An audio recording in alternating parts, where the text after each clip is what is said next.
started my business, the goal of hitting 5K months was always there.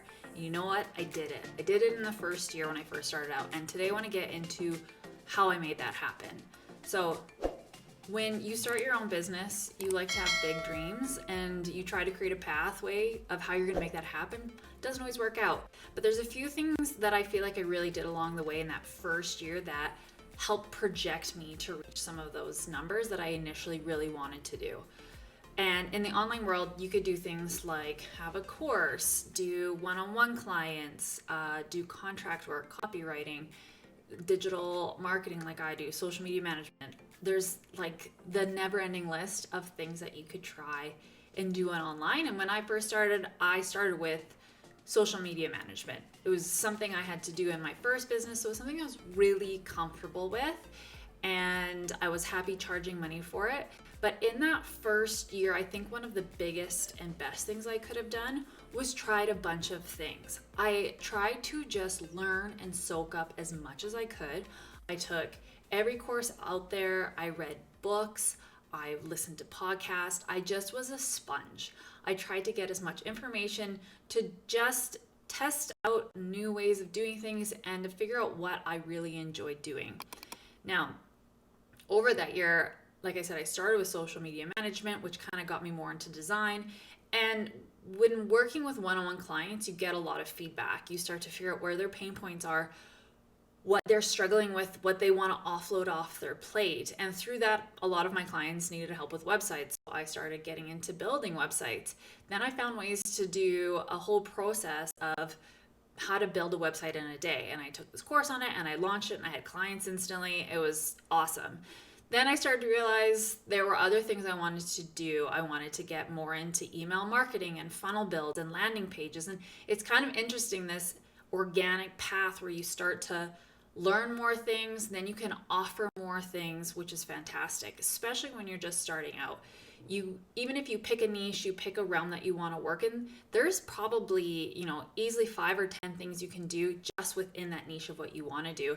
And when you're just getting started, my best advice here is try all the things, learn all the things. That's the only way you're going to learn what you're good at, what you like doing, and where you want to spend your time doing. So that's my first tip if you're just starting out, is to really just explore. Explore things that have fun, put space in your schedule for just pure play and creativity, and work one-on-one, to figure out all these different things you can do and educate yourself as best you can just to up your game, get better at those things.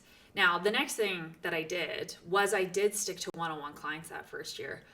I don't think it was until the end of the year that I actually put out a little bit of a mini course and got into that. And the thing is there's a lot of people out there who promote selling and creating your online course, and it's passive income. I'm doing air quotes if you're listening to this. And because it's not passive, I have a whole post on, is passive really passive? And it really isn't, to a point. You have to put in work. You have to start somewhere. And especially with an online course, if you have not put yourself out there as an authority and you're all of a sudden going to sell a course on something, people aren't probably going to be jumping for it. You have to prove that you know what you're talking about. And one of the best ways to do that is working with one-on-one clients. Like I said, you're going to get that feedback. You're going to listen to real life examples of where they're struggling and how you can help them. When you just jump in to try to teach something without having all these variable and issues, you don't actually know if you're helping what the source of the problem is. So working with one-on-one clients is a great place to get a ton of feedback, refine your skills, and get really good at helping your client, who your ideal client is.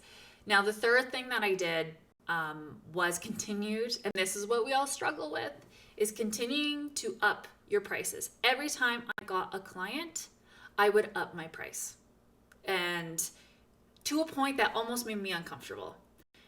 And I also, other tips that helped me do this was I created no pricing PDFs, price lists. So I had to hold myself accountable to those prices, because even in the juice shop, I would default all the time. If people came in, I'd be like, oh, just have a juice, just have it for free. Like, I had this guilt around charging people for things. And the only way you're going to start hitting those, target financial months that you want to have is if you're charging appropriately. And, the beauty with one-on-one done for you services is you can charge more. You can charge a lot more than one to many, which you're going to charge less for, because as the client uses more of your time one-on-one, the more then you can charge. And I also call this my, what do I call it? Resentment price. What price can you charge where you won't feel resentment towards your client? If you've done any one-on-one work, you totally know what I mean, where you're doing this work and it's just one ask after another, and you're just like, okay, now I'm working for like $2 an hour because I've been on this project for so long, and you become resentful to the work. That's the last thing you want to happen. You did it because you enjoyed it. So you want to make sure you're charging appropriately and upping your prices as your skill and your experience level increase to be paid properly for what you're going to do. And until they say no, just keep upping your prices.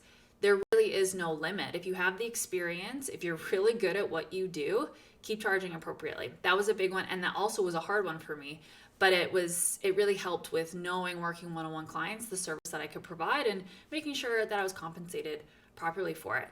Now, when I first started, I obviously wasn't making that 5K a month that I wanted to. That's the other piece, is have realistic expectations. You're gonna have to start somewhere, but a lot of times it's just getting that first client and putting something out there. You can refine and tweak things as you go along. It's that idea of a lot of time people think they have to build this whole business before they can start, and it's not true at all. If anything, do your MVP, your minimum viable product, get something out there, get people in the door, and then you can start to tweak. A lot of times clients would ask me, oh, do you know how to do XYZ? And I'd say, yep, even if I wasn't really sure. And then I'd figure it out. And then it was really cool because I was getting paid to figure out a new system that I then could refine, get better at, and start charging more to other clients. And that's where the payment piece comes in. I didn't charge a lot if I was just learning how to do it, but the other payment that wasn't monetary is that I was gaining experience, which was I was getting paid to gain experience that I could, like I said, go and charge others for more money, which was really cool.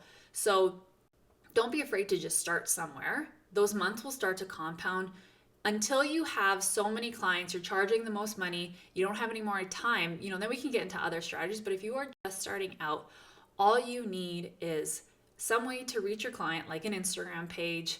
You need to know what you're going to offer, what you're going to charge for, and a way for people to pay you. It's really that simple. Don't overcomplicate it. Before you know it, you will build this business as the months go by. You will get more clients, you will get paid along the way.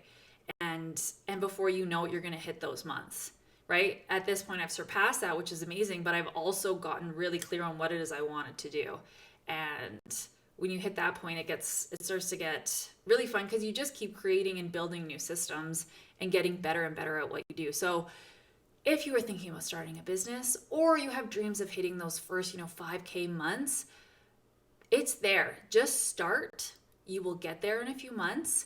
Continue to explore new things that you can offer, new ways to do the business that you're interested in. Continue to educate yourself and just get better and better. Double down on that thing and get better at it. Don't be afraid to up your prices, and also focus in on those one-on-one clients that will pay you more high ticket so that you can learn and grow and get a ton of feedback. And before you know it, you're going to be hitting your monetary dreams.